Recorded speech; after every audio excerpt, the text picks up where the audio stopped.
sabroso que es cómo hace el boom Vinotinto para evolucionar también a nivel de periodismo. Y profe Richard, quería entrar con este tema. Cuando usted hablaba de ir más allá, de no quedarnos en opinar como fanáticos, hablo de periodistas, comentaristas, narradores, de ir más allá, y yo creería también está en la responsabilidad de cada uno de prepararse, de indagar, de buscar un poco más de preparación. También forma parte de ese vacío que en estos 20 años o más, tal vez, usted mencionó 40 años, porque es verdad, son casi 40 años con la misma gente, de no promover cursos, congresos de fútbol, seminarios, donde se pueda llegar a debatir de fútbol, escuchar ponencias, donde no solamente le sirvan a los entrenadores de fútbol, que es primordial, sino también a todos los que estamos en medio del fútbol en Venezuela, incluidos los periodistas, ¿verdad? Toca que apelar a alguna capacitación en Colombia, como particularmente hemos hecho en los últimos 4 años, o en algún otro país, o pagar una capacitación digital, algo virtual, y de esa forma. Ahora bien, ¿sabe qué tanta falta le hace, sobre todo a la televisión venezolana, sobre todo a la televisión, porque de pronto en la radio hay algunas ciudades que tienen esa cultura, de hacer una previa, de hacer un programa donde se logre debatir de los temas del fútbol venezolano, de los diferentes equipos, de la actualidad de la Vinotinto, con argumentos, es verdad, sabiendo indagar y averiguar con bases. Para eso seguramente cada quien tendría que prepararse. Pero ¿cómo nos hace falta dar ese paso en los medios de comunicación? Particularmente pienso que es así y es un paso que se debe dar pronto también a nivel del periodismo en Venezuela. Porque hay niveles. Hay el nivel amateur y el nivel profesional. Y eso es en cada una de nuestras actividades. Cada uno va tomando su homologación, como ahora dice FIFA. Vamos al nivel de homologación, licencia de clubes, licencia de entrenadores, porque la gente tiene que tener una nivelación de descenso o ascenso para uno superarse, porque la competitividad es lo que hace a uno superarlo. Y eso es lo que necesitamos todos, tener un argumento de competitividad interna que te dice, yo quiero ser mejor. Y uno no es mejor solamente por el pensamiento de ser mejor. Tiene uno que capacitarse, esforzarse, intercambiar opiniones, escuchar a otra gente que a lo mejor está en la acera de enfrente con otra posición y que uno puede sacarle provecho a una serie de argumentos y conceptos. Porque eso es lo que hace al hombre cada día en un nivel progresivo. Es la diferencia del hombre de 1960 al del 2020, la progresión de la capacidad intelectual de desarrollar las ideas. Y eso es lo que nos hace falta en Venezuela, progreso, progresividad, tratar de aumentar el nivel, y ahí están los cursos. ¿Cuándo en Venezuela? Es que yo voy a la pregunta que me resuelven las dudas. ¿Cuándo en Venezuela se ha hecho un congreso internacional que se traiga a un ponente internacional o a dos ponentes internacionales como lo hace Colombia, como lo hace Ecuador, como lo hace Argentina, como lo hace Chile, como lo hace Brasil? No digamos Europa, no lo pongamos a compararnos con Europa, pero con los vecinos, que lo hacen a cada rato, y uno iba a esos congresos, y fue allá en Colombia que yo pude ver a Rigo Sacchi, que pude estar presente a El Salvador Vilardo, escuché a Pacho Maturana, escuché a Juan Carlos Osorio, escuché a hombres que los traía a Colombia para eso, y uno con esa gana, con ese deseo y con la posibilidad, porque no es para todo el mundo, lamentablemente la condición en un momento de la debilidad en la parte económica que tenemos hoy los venezolanos se nos hace más difícil, pero la federación, aprovechando estas plataformas, ¿por qué no reúne a los técnicos del fútbol profesional, tanto de primera como de segunda división, que también les hace falta cursos, porque no crean los técnicos de fútbol profesional venezolanos que están para el nivel profesional internacional? No estamos, tenemos que desarrollar más cosas, tenemos que superarnos todos, que nadie se la crea que ya está listo, mentira. Venezuela, hasta que no lleguemos a un mundial, estamos todos raspados, tenemos que seguir creciendo, pero por lo menos la Federación Venezolana de Fútbol, si tuviese un poquito de pensamiento de hacer programas en beneficio del fútbol venezolano, pudiera invitar a través de un Zoom, de una de estas WebMeet, de cualquiera de estas plataformas, invitar a un técnico internacional que venga a hablar, que ellos tienen buenos contactos, porque para contactos tienen, porque la FIFA les permite esos contactos.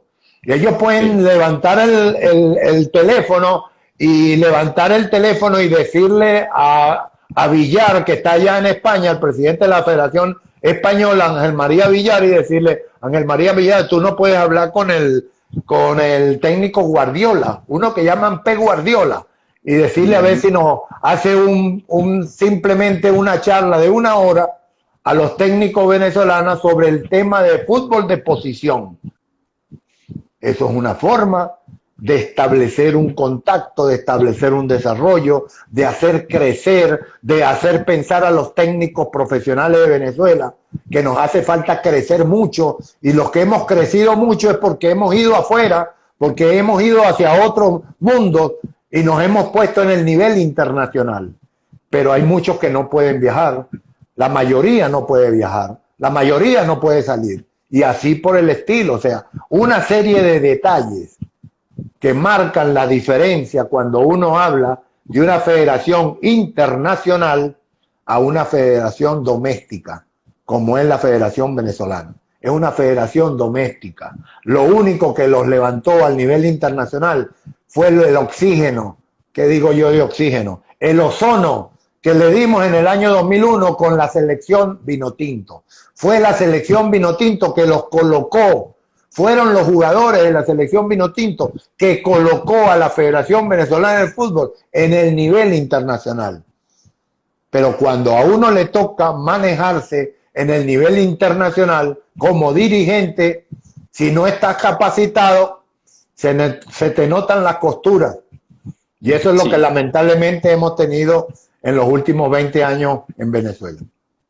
Doctor, un aspecto, voy a este tema, rendimientos, nivel del fútbol venezolano. Yo voy a una época, yo siempre le he catalogado así, que de este tiempo del fútbol contemporáneo venezolano, los últimos 20 años, un poco más, tal vez 25, 30 años, el mejor momento, pienso particularmente y sobre todo por el cubrimiento que le hemos realizado a nivel de periodismo y el seguimiento de nuestro fútbol, del año 98 al 2005, por ejemplo, me parece una época importantísima de muy buenos rendimientos, no solo a nivel de clubes, a nivel internacional, sino también el rendimiento de nuestra propia liga. Estudiantes de Mérida hizo una gran campaña con Richard Páez como técnico, la Libertadores, y mira la Libertadores, ¿no? Tuvo que superar 6 partidos frente a los mexicanos, luego 6 partidos más, octavos, cuartos. O sea, profe, ¿cuántos partidos fueron? 16 hasta quedar eliminado. Eso que hoy en día quien haga 16 partidos Libertadores porque llegó a la final. Entonces estamos hablando de un excelente rendimiento a nivel internacional. Táchira en el año 2000 clasifica también frente a los mexicanos y va a Libertadores 2001. Pero previo a eso, Táchira ganó apertura, clausura, cuadrangular final en uno de los mejores campeonatos por nivel que hemos tenido en Venezuela en más de 20 años. Y luego viene esta situación de conglomerar primero con esa fase final de José Omar Pastoriza como técnico y luego con la llegada de Richard Páez como técnico de la Vinotinto, donde se logran conjuntar en la Vinotinto, sobre todo en más de un 80% jugadores del medio local. Y yo recuerdo que en aquel Venezuela-Bolivia que se ganó 4-2 en Pueblo Nuevo, habían hasta 8 jugadores de Táchira que venían de ser el equipo más exitoso del campeonato y otros 4 o 5 de Estudiantes de Mérida que formaban parte de la base del Estudiantes que había triunfado en Libertadores hasta llegar frente a Cerro Porteño de la mano de Richard Páez. Y estamos hablando de una Vinotinto que empezó a generar resultados y que luego cuando toma Richard Páez la lleva a otro nivel, jugando un buen fútbol, un fútbol que empezó a gustar y que empezó a funcionar y empezó a entregar victorias, que nos llegó a colocar en algún momento en zona de clasificación para un mundial, en algún momento del calendario. Fueron tal vez los años más brillantes de mucho tiempo en el fútbol venezolano, por el nivel de la liga local, lo que realizaron los equipos venezolanos a nivel internacional y lo que empezó a mostrar la Vinotinto como selección transformándola. Y yo recuerdo, Richard, que por allá comienzo de los 90, Venezuela no conseguía cómo jugar un partido amistoso. Y terminaba uno viendo, por ejemplo, en Valera, Trujillanos contra la preselección Venezuela. Así se le llamaba al partido. En San Cristóbal o en Mérida. Y después todo cambió. no solo se le llamaba Selección Venezuela, sino pasó a llamarse la Vinotinto. ¿Está de acuerdo con el tema de esa época donde se lograron conseguir grandes rendimientos y el nivel de nuestro fútbol podemos interpretarlo como que ha sido el más alto de los últimos 30 o 40 años? Ahí se configuró el disco duro. Ahí terminó de consolidarse el fútbol venezolano. Alrededor del año 2000, con previamente esos 3 años antes, comenzaron a generarse una serie de cambios internos en el fútbol venezolano.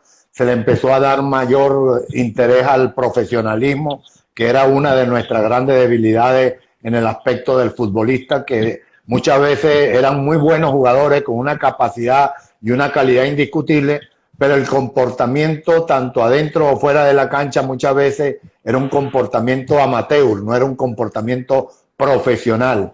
Y como su comportamiento era así, pues alrededor el ambiente que se le generaba, que se le otorgaba, también era un ambiente amateur. Lo llevaban a hoteles de baja calidad, los viajes eran complicados, los premios eran muy bajos, la liga doméstica estaba totalmente desvirtuada y desnaturalizada. A partir de esa inyección de triunfos, de esa inyección ejemplar, porque fue un ejemplo para todos, la Vinotinto comenzó a actuar de una manera como un irradiador de convencimientos para todos. Comenzamos los equipos en Venezuela a comprender que sí era posible jugar de una manera creyendo en nuestros jugadores, creyendo en nuestro estilo, creyendo en nuestra identidad. Creo que a partir de ese año 1999, que yo catalogo a Estudiantes de Mérida como la semilla embrionaria previa a la Vinotinto, porque fue ahí donde se comprobó todo, en ese laboratorio experimental que fue la actuación internacional de Estudiantes de Mérida, y que después se repotenció en la selección nacional. Y luego comenzó a ser la selección nacional el ejemplo para el resto de los clubes. Eso había sucedido en otros países. Los otros países, cuando hacían selecciones, recuerdo muy bien aquella selección de Menotti, era en base a 2 o 3 equipos que habían en ese momento de grandísimo nivel, que llegaban a la selección, y eso generaba un ejemplo de identidad de jugar. Igual era el fútbol de Brasil, la selección de Brasil, como se rodeaba alrededor de 3, 4 clubes, fundamentalmente los cariocas y los paulistas, como para reconocer la base fundamental de la selección nacional. Igual en España es alrededor del Real Madrid-Barcelona. Y así comenzamos a generar una conducta que es mundial. Es a través de que un equipo, selección nacional, genera una conducta y empiezan equipos en el país a recoger esa cosecha, a recoger esos frutos, y lo saben aprovechar en los equipos nacionales para empezar a mostrar la categoría en la competencia internacional. Yo creo que no fue solamente obra de la fortuna, sino fue obra de esa, yo digo, de esa traducción natural, lo de Táchira, lo de Estudiantes, lo de Táchira, lo de Caracas, que fueron creciendo estos equipos y se enarbolaron como el ejemplo que había que seguir en el torneo local de esos equipos que comenzaban a entender que es importante es cumplir a nivel internacional. De nada vale ser campeones del torneo nacional y llegar al torneo internacional y ser retirados de una manera casi elegante, porque como es permanente y constante y seguida la salida de los equipos venezolanos de las primeras rondas. Eso es lo que había que cambiar, que el fútbol venezolano comenzara a entender que el campeón y los representantes del fútbol venezolano a nivel internacional se tenían que colocar como un verdadero reto comenzar a ser protagonista del fútbol internacional. Por eso es tan importante hoy más que nunca que nuestros equipos recuperen esa visión, que no se conformen con lo que se están conformando. Lamentablemente hoy los equipos 2020, estoy hablando ahora de la actualidad, la mayoría de los equipos en Venezuela se conforman con la venta de los jugadores jóvenes, con recuperar el dinero del negocio en la venta de los jugadores jóvenes que los están vendiendo, porque hoy más que nunca el jugador joven venezolano tiene muy buena imagen. Somos subcampeones del mundo sub-20 y eso significa que el jugador venezolano es mundialista y protagonista de mundiales. Entonces no se conformen porque no estamos conduciendo o no estamos organizando equipos competitivos a nivel internacional. No estamos entendiendo que el fútbol venezolano tiene que mantener una consistencia. Si no, es muy fácil volver a caer, porque ya caímos a ser los últimos en la última eliminatoria, volvimos a ser último de la eliminatoria suramericana, que ya habíamos tenido tres de eliminatorias que no éramos últimos y ya volvimos a caer en el último y ya volvemos a salir en la primera ronda de los torneos internacionales, porque los equipos no los están organizando con una mentalidad de grandeza, porque eso se necesita dinero, se necesita organización, se necesita infraestructura, porque esa es otra de las debilidades del fútbol actual. No tenemos infraestructura en los equipos profesionales. Gracias a Dios hay unos 3, 4, hasta 5 equipos que están empezando a marcar diferencia. Están entendiendo que para ser un equipo profesional de envergadura internacional tiene que contar con infraestructura física e infraestructura humana. Y cuando hablo humana es capacitación de entrenadores desde las bases hasta el fútbol profesional, con un proyecto de identidad con cada equipo. Cada equipo tiene que construir una identidad propia y ese equipo tiene que respetar y hacer respetar esa identidad. Y de esa manera es como saltan de equipos a clubes, a corporaciones, a sociedades corporativas. O sea, equipos de Venezuela, que son los normales, a clubes como son los de Colombia, hablando de Millonarios, hablando de esos equipos importantes, hablando de Independiente del Valle, que después saltan a corporaciones, hablamos de River Plate, de Corinthians, hablamos de Boca Juniors, hablamos de Nacional, hablamos de Liga Deportiva Universitaria, y después saltamos a sociedades corporativas, que eso ya es palabras mayores en Europa, Bayern, sí. Barcelona, Real Madrid. Esa es la forma escalonada, piramidal, que se va creciendo. Aquí tenemos todavía un campeonato doméstico con muchos equipos de fútbol. Ni siquiera terminan ser equipos profesionales, equipos de fútbol, hasta ahí. Equipos profesionales es otra estructura. Sí, clubes profesionales es otra estructura y cada día es más ascendente. Debemos corporaciones profesionales es otra estructura. 12, 10 equipos. Perdón. Debemos volver a campeonatos de 12, 10 equipos, depurar un poco la primera división. Debemos tener dirigentes que piensen en organizaciones mucho más grandes. Yo no sé si sean 12 los equipos. Yo creo que pueden ser más. Yo creo que 16 es el número hoy para el fútbol profesional venezolano. Para el fútbol profesional venezolano, 16 equipos para mí es el número, pero 16 equipos por licencia de clubes, como hoy lo está solicitando FIFA.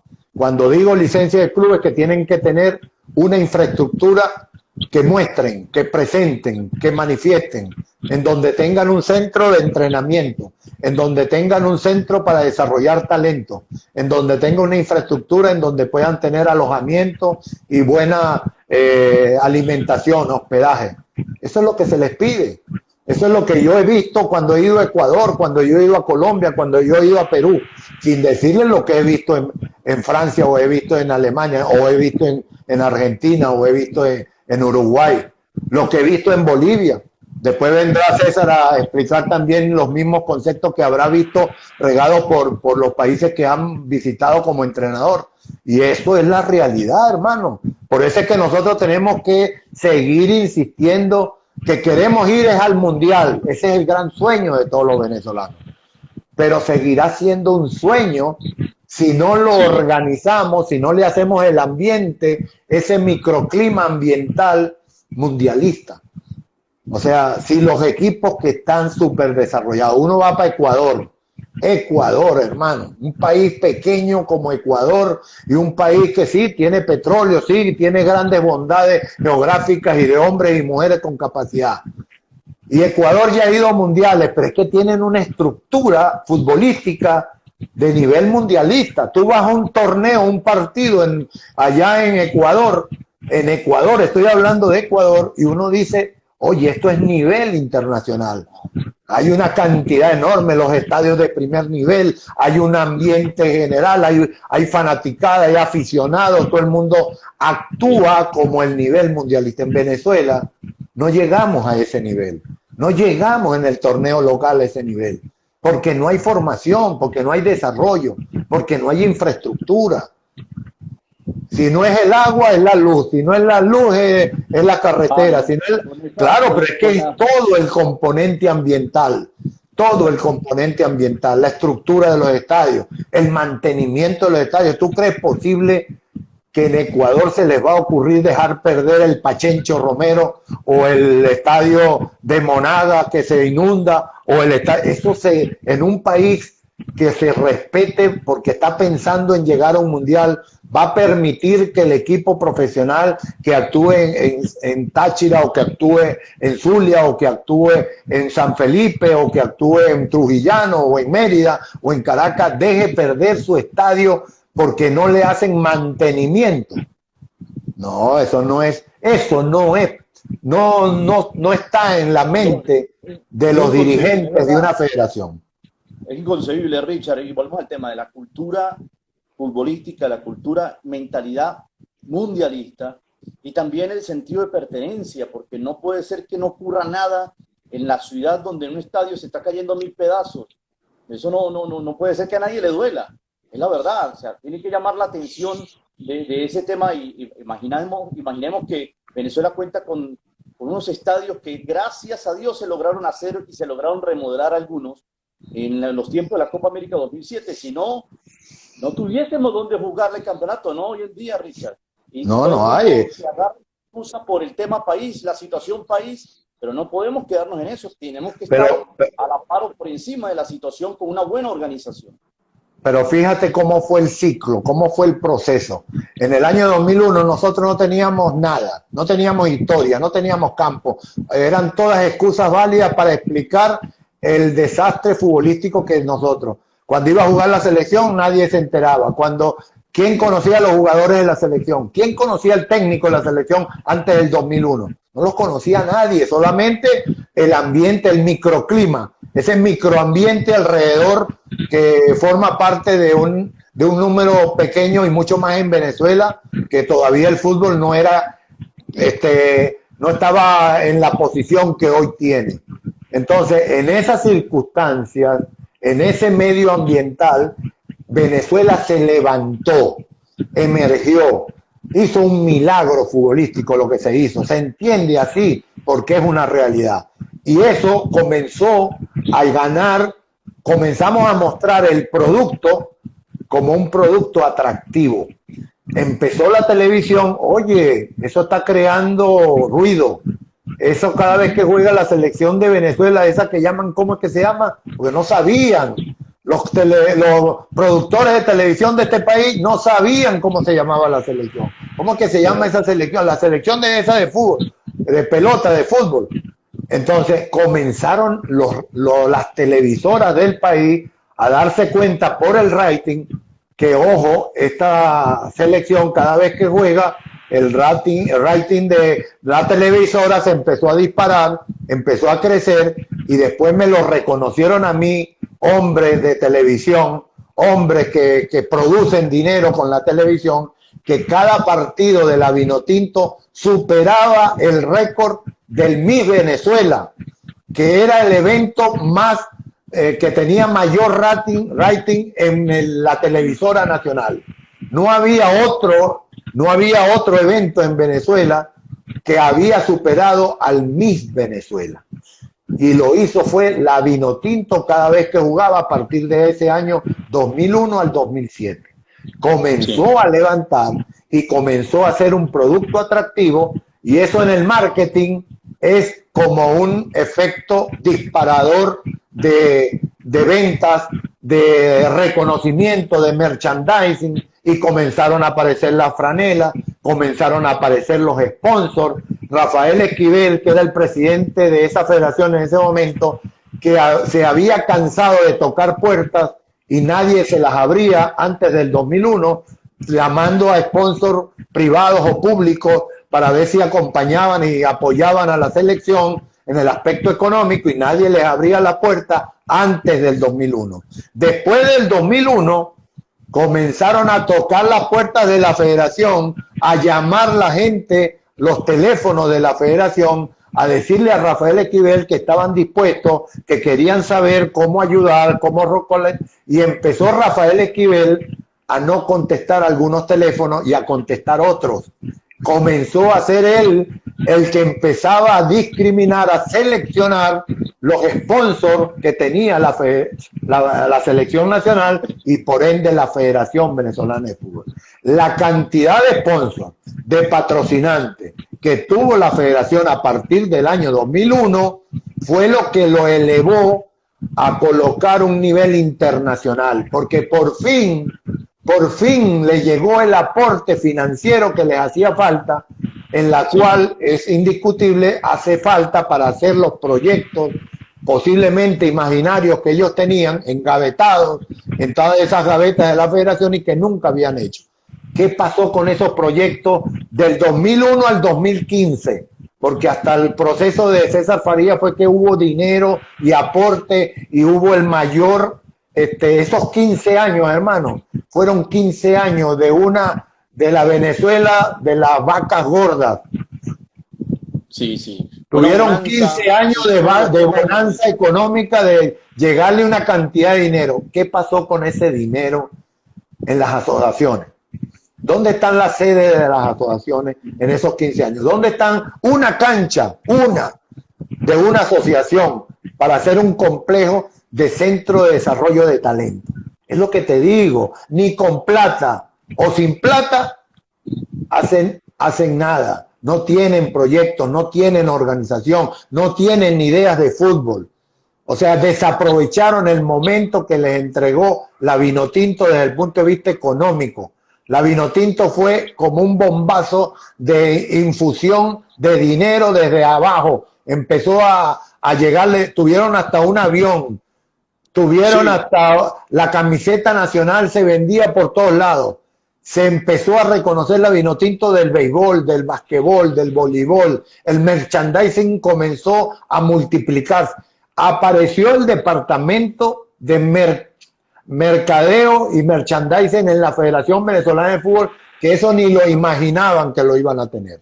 Entonces, entiéndeme, yo lo que les hablo es la realidad de lo que ha pasado, de lo que hay y de lo que tenemos que evitar que siga sucediendo. Porque ni con plata o sin plata es lo mismo. No se ve la diferencia. Tuvieron 15 años de bonanza y no se vio la diferencia en el fútbol amateur, en el fútbol donde tenía que llegar ese dinero, en el fútbol donde están esperando, como pasó ahorita esta etapa, en la pandemia, los profesores del fútbol amateur, los árbitros del fútbol amateur, los entrenadores del fútbol amateur están muriéndose de hambre. Están viviendo de limosnas, de apoyo de familia, de los que poco algunos podrán haber guardado. ¿Qué están haciendo por ellos? ¿Por qué no había un fondo de previsión social, mano? ¿Por qué no había eso? ¿Por qué aquí hay jugadores que salen de la selección nacional y que no tuvieron cabeza, no sé, les fue mal o lo que sea, y no tengan un respaldo hacia el futuro, aunque sea de que le llegue una pensión pequeña o grande o lo que sea, pero que tenga algo como una devolución de los servicios prestados que le dieron a la selección nacional? O sea, buscar maneras, fondos de previsión social. Eso lo tiene que tener un programa la Federación Venezolana de Fútbol. Entonces, todas esas cosas lo que a mí me revuelven, porque yo digo, sí, pero totalmente. Richard, Sí, decía que a ti te revuelve. Me revuelve porque cuando juega la selección de Venezuela, no juega por la Federación Venezolana de Fútbol, juega por una soberanía, por un gentilicio, juega por un país, juega por cada uno de nosotros. Como yo le decía a mis jugadores, hermano, cuando usted se coloca la camiseta vino tinto, no se la coloca por usted solo. Usted tiene que entender que no se la coloca por usted solo, porque usted empieza a colocársela por su papá, por su mamá, por su hermana, por su novia, por su esposa, por su hijo, por los que no han nacido. Por los que no han nacido, échale bola, por lo que te la pone. Mira el nivel de responsabilidad que te estás colocando y tú te la vas a poner así, como una guachafita, como una camisa deportiva. Oye, qué bonita se ve. No, papá, qué responsabilidad me pongo. Y eso es lo que hay que hacerle enseñar a cada uno de nuestros jugadores cuando se coloca la camiseta nacional. Cuando se coloca la camiseta de tu equipo y va a jugar por Venezuela en una competencia internacional. Ya no se puede ir a jugar con esa manera simplemente como para contarlo entre los amigos del día sábado y domingo, los amigos nocturnos que uno siempre tiene, siempre están. Sí. Para eso están todos, pero para responsabilidad este es uno. Y entonces eso es lo que yo pido como venezolano, que me he sabido entender lo que significa el respeto de una camiseta nacional. Por eso es que yo a la Federación Venezolana no le bajo ni 2 decibeles de exigirle y de exigirle, porque son ellos los que tienen que llevarnos con una estructura organizativa mundialista. Y esa es la gran responsabilidad que tienen y que no han cumplido. No lo han cumplido. Totalmente, totalmente, Richard, totalmente de acuerdo. Oye, cuando hablábamos de aquel tiempo de Estudiantes cuartos de final, Táchira cuartos de final, Caracas también lo logró, 3 equipos venezolanos en 6 años, el rendimiento del campeonato nacional que se logró traducir en muchos jugadores que aportaron a la selección y arrancó el boom vino tinto con grandes resultados con Richard Páez, que se cierra todo ese ciclo en 2007.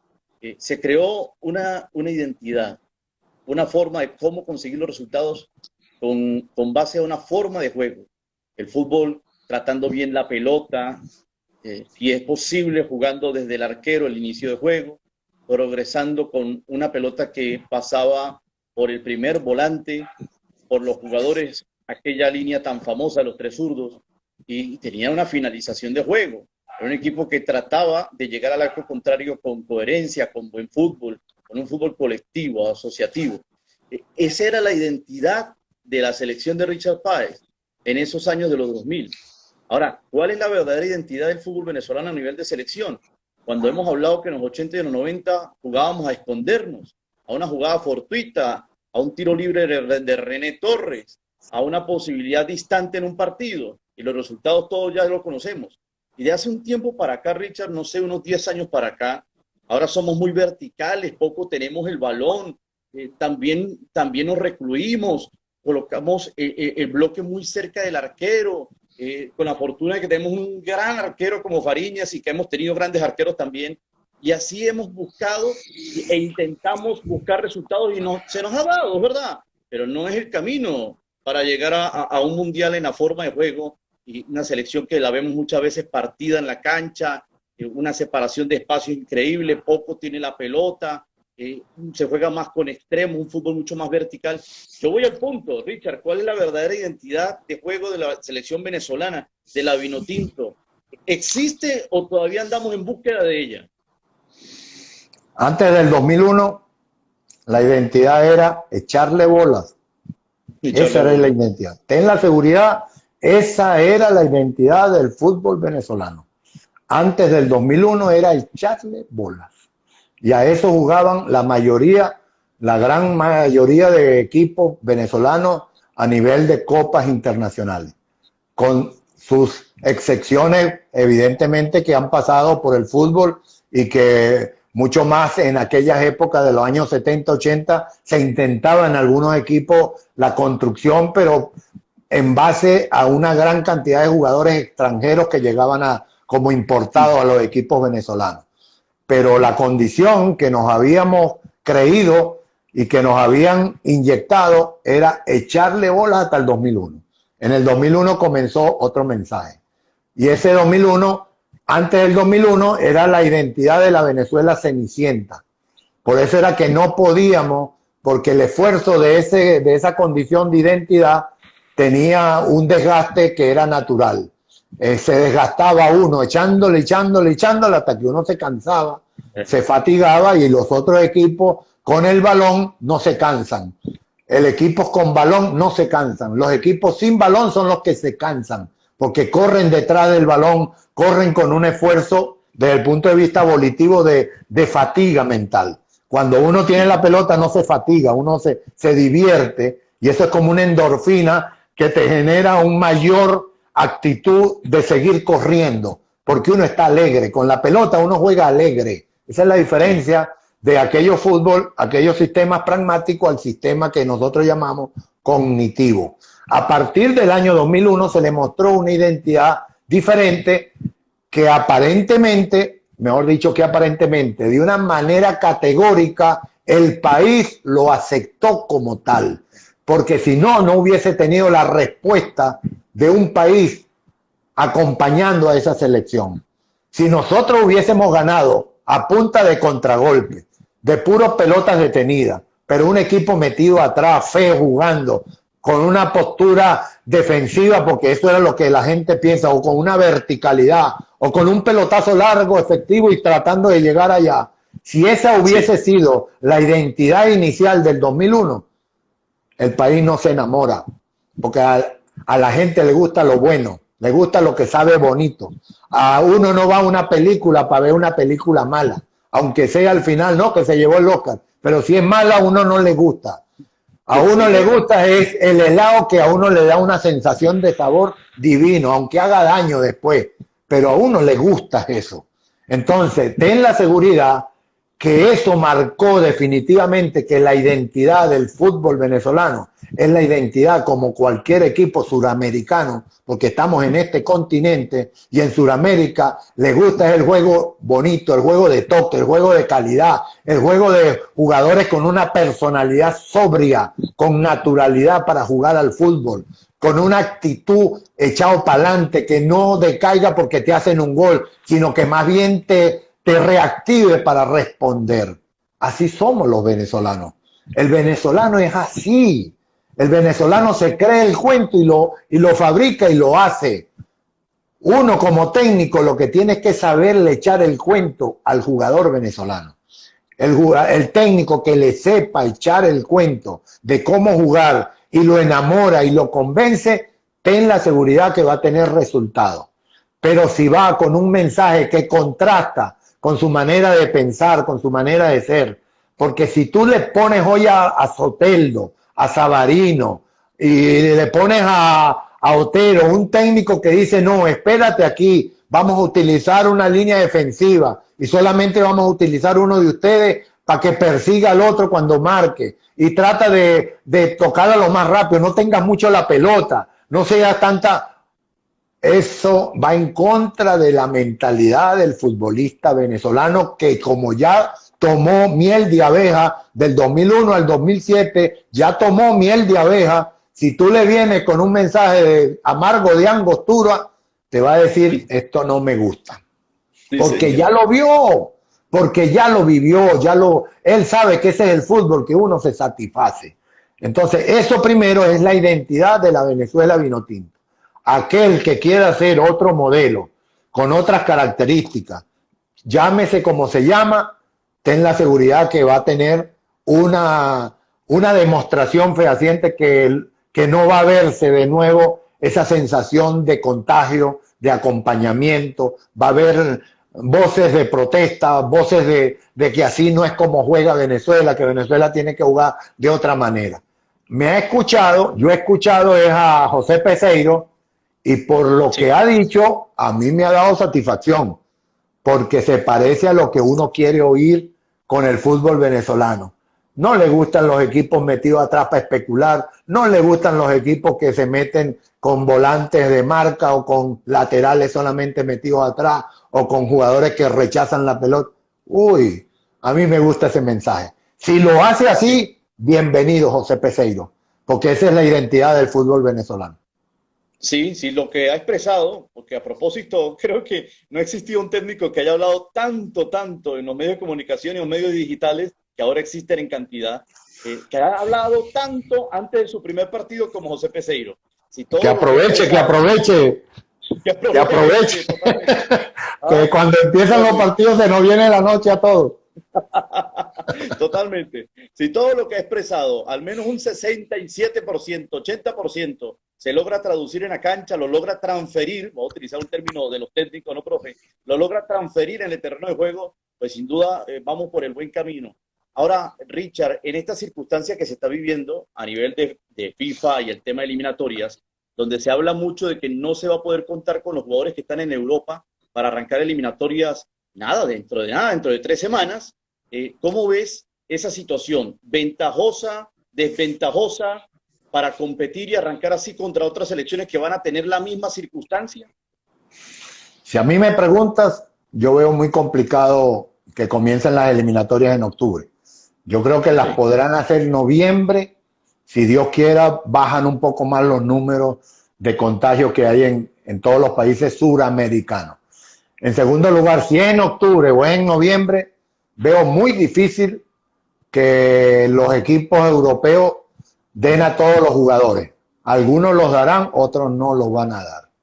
Lo veo muy complicado con respecto a la gravísima situación del COVID-19. Y si los prestan, van a tener que hacerle un protocolo especial a cada uno de estos jugadores. O sea, cuando Sí. lleguen aquí, deberían tener una cuarentena, por lo menos de estar espaciados una semana, digo yo, 10 días, aunque sea 15 días, que es lo que pide. Y cuando regresen a los equipos en Europa, seguramente los equipos europeos lo van a colocar en una situación de cuarentena, porque llegan de un continente que hoy está elevado las cifras de contagio. Si es octubre, esperemos Sí. que vayan bajando los números. Nosotros creemos que el mes de septiembre era el mes en donde debería de bajar la cifra en América del Sur. Pero como se ven las cosas, parece que es una lentitud que se va a prolongar hasta octubre, finales de octubre, principios de noviembre.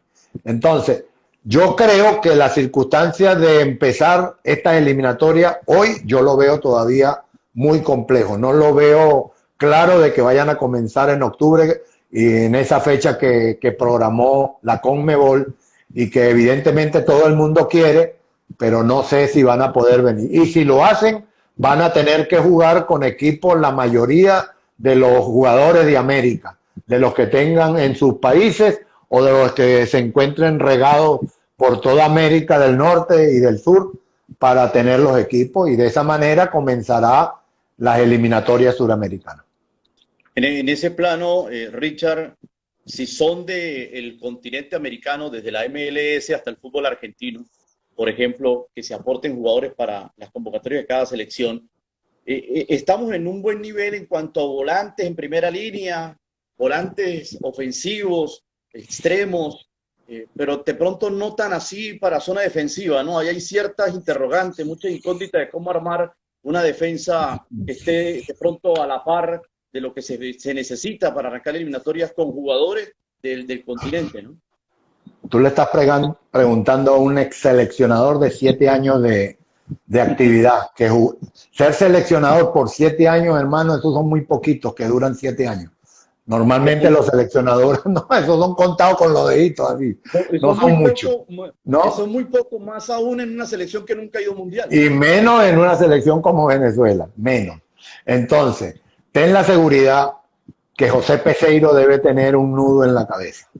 Porque si él viene de un fútbol internacional de élite y está preparado para ese nivel, él sabe muy bien que una competencia de selecciones eliminatorias es la competencia que hay que prepararse con tiempo, hacer las cosas bien, reconocer a los jugadores, comprender cómo es que piensan los jugadores, conocerlos aunque sea. Y este señor no puede tener toda esa habilidad de conocerlos por teléfono, de reconocer sus capacidades porque ha visto videos o porque ha visto tal cosa. Entonces, los que vamos a empezar peor en la competencia de eliminatoria suramericana, si comienza ahora en octubre, son Ecuador y Venezuela. son los dos equipos son los dos países que lamentablemente ninguno de los dos entrenadores conoce a los jugadores, aunque sea entrenar una sola vez. Y si va a haber entrenamiento, va a ser como esos partidos que uno hace de despedida de un jugador importante y viene un técnico y trae los jugadores que sabemos quiénes son los jugadores. Epa, vamos a jugar este partido. ¿Quién juega? No, si juega tu central, tú juegas y ubican ahí en el camerino el equipo. ¿Y qué les va a decir? No, salgan a jugar ahí, échenle pierna ahí, hermano, échenle bolas. Volvemos a caer a la identidad ya pasada. Va a tener que decirle a José Peseiro, porque no puede, por más capaz que sea, no puede transmitir el mensaje que él tiene en su cabeza en una semana, en 15 días y hacerlo bien. Uno tiene que agarrarse como se agarra de repente uno, como un as del último bastión de vida, en la calidad y en la categoría de los jugadores. No puedes depender de otra cosa.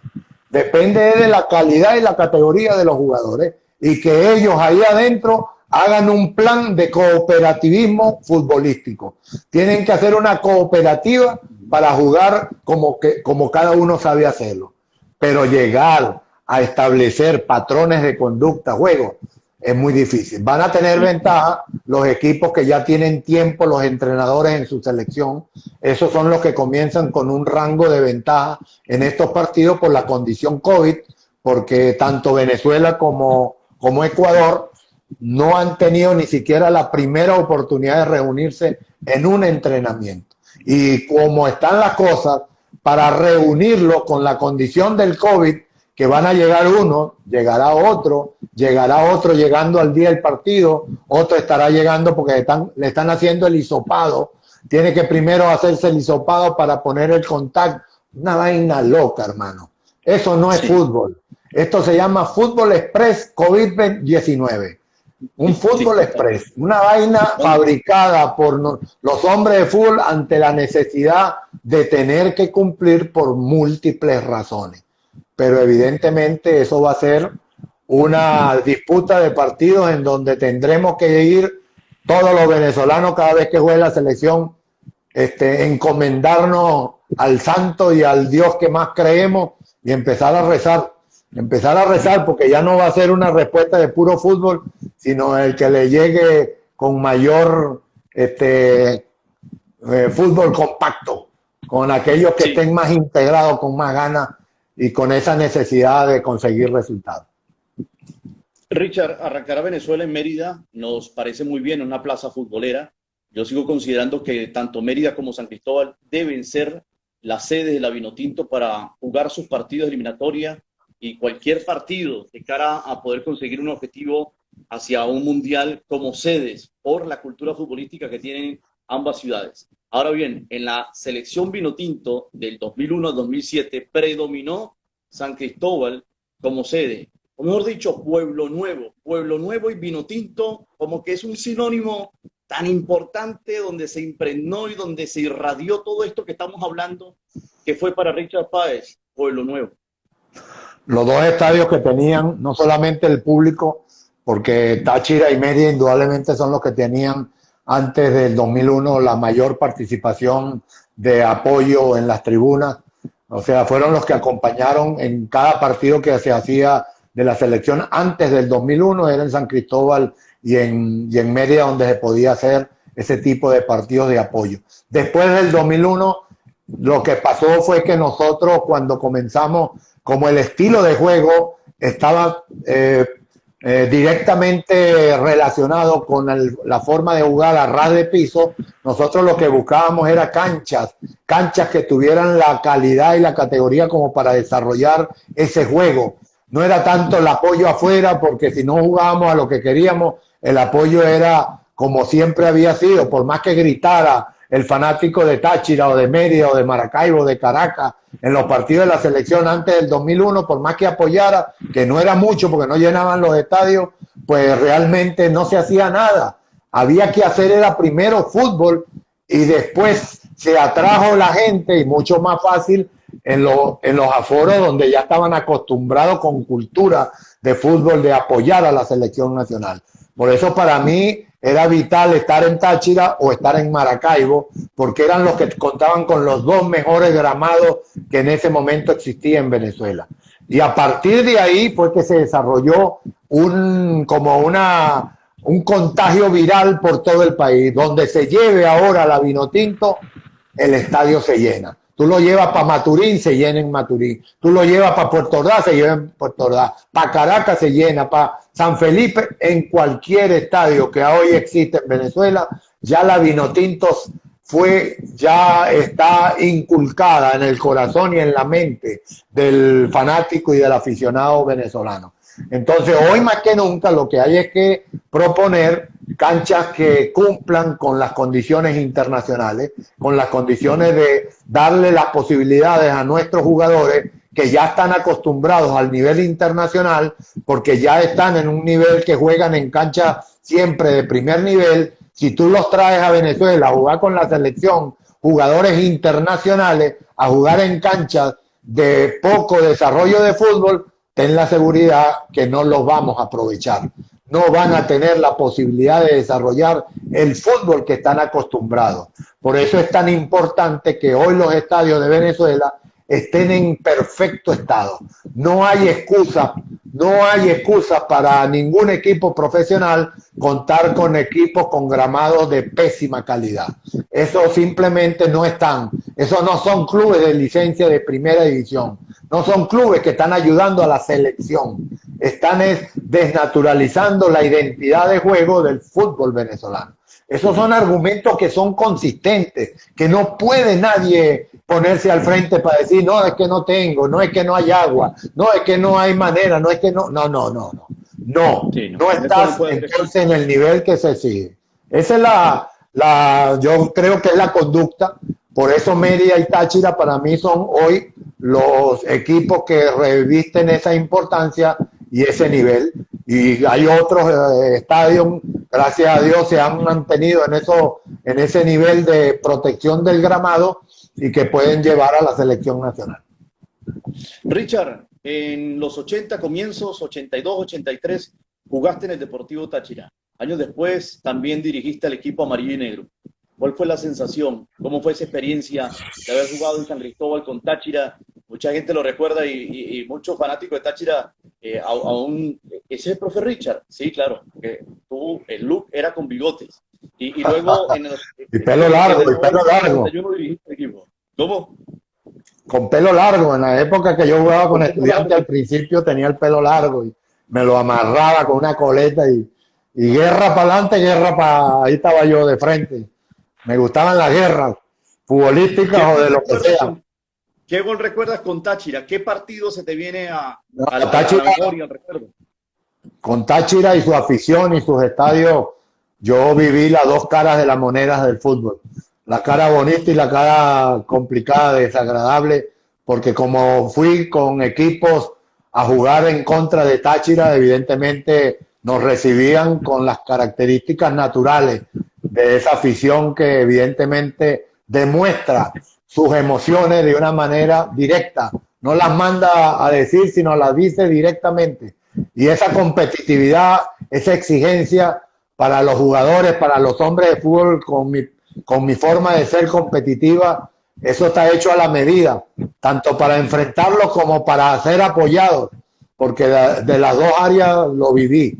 Y cuando fui jugador de Táchira, recuerdo un gol que le hicimos al Atlético San Cristóbal, en un partido que creo que estábamos empatando o íbamos perdiendo, y en el último minuto, en una jugada de córner, tiraron un centro y la tiraron que la iba a agarrar Franco Faciana en el segundo palo, y llegué yo con todo mi tamaño corporal, porque era un hombre de grande peso, pero con la personalidad que siempre jugué, y me llevé a Franco Faciana el balón y a un defensa que estaba ahí por delante, y como le cabeceé de una manera directa antes de tocar la pelota, eso lo consideraron gol en el minuto 90. Y ese Táchira, acuérdate que era un partido vida y muerte contra el Atlético San Cristóbal, y eso para mí quedó marcado dentro del equipo con aurinegro. Pero está buena esa, como lo dice el profe Richard Páez. Eso lo consideraron gol. Como no había VAR, como no había VAR, eso era, para el momento eso era gol, y con esa fanaticada ya empujando, imposible que el arquero, que el árbitro anulara ese gol. Profe, era muy buenos años, ¿no? En esos años, no sé si tú jugaste en Táchira, ayúdame a aclarármelo, en los meses previos al Viernes Negro, porque pues eran Sí. eran grandes tiempos para el fútbol venezolano a nivel de contratación de jugadores. Entonces, tú llegaste a jugar al lado de muy buenos jugadores que tenía Táchira, venezolanos, tachirenses y extranjeros. Y extranjeros, sí, ahí estaba Arnoldo Iguarán, estaba Cafuringa, que aquí nosotros llegamos de Portuguesa, 5 jugadores a reportar a Táchira. ¿Tú sabes lo que era ese Portuguesa? Eso era una bestia. Estaba Santiago Romero, Chiquichagua Marín, Richard Páez, Cafuringa y Pedro Pascual Peralta. Y también llegó Lizarraga, Hugo Lizarraga.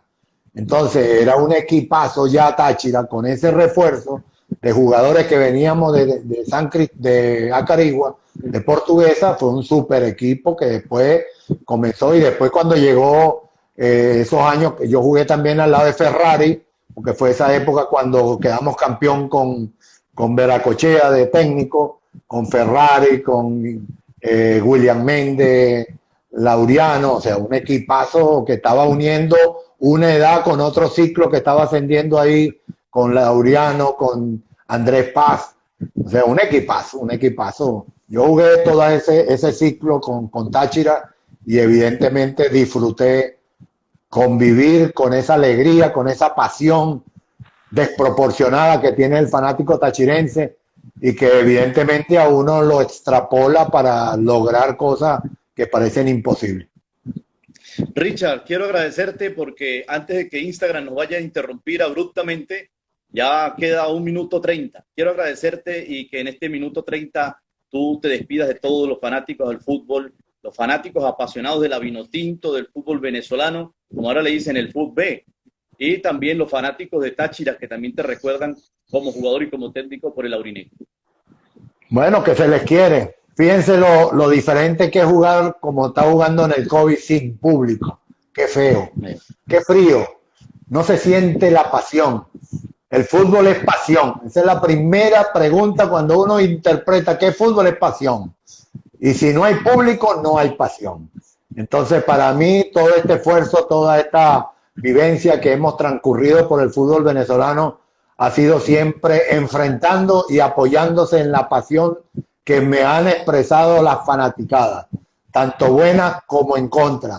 Y en todas me he divertido, lo he sentido, lo he disfrutado, porque yo sí he comprendido que el fútbol es eso, es competencia, es oposición, es un juego dinámico, es un juego que genera una cantidad de emociones en la gente. Si no hiciera eso, el fútbol no fuera fútbol. Gracias para todos los fanáticos del fútbol de Venezuela, tanto los que han estado en contra como los que han estado a favor. Gracias. Richard, muchas gracias. Feliz Gracias, tarde. Carlos. Muy buena, muy buena. Me exprimiste. Gracias. Totalmente. Y le cuento que nos queda la prórroga y los penaltis para luego, ¿no? Dale.